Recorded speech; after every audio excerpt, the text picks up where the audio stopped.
الهدى ان شاء الله يعني بدون تقديم على رب العالمين ان شاء الله نهائي. طبعا هذه ما تحدد، اللاعبين ما شاء الله يعني كلهم خبرة، وان شاء الله نتأمل فيهم خير، ان شاء الله يلعبوا على النهائي. ان شاء الله الهدى يروح كأس العالم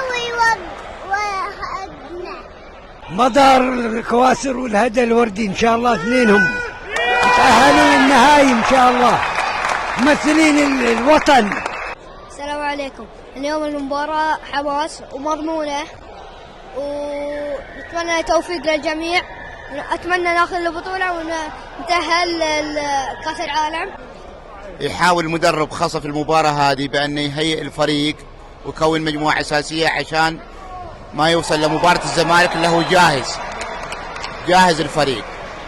بتكون منافسة إن شاء الله بإذن الله بين مضر والهدى والزمالك والكويت الكويتي.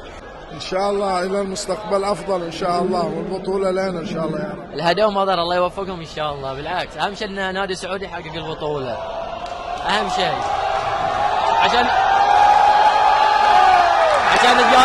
عشان نتقابل وياهم في كأس العالم.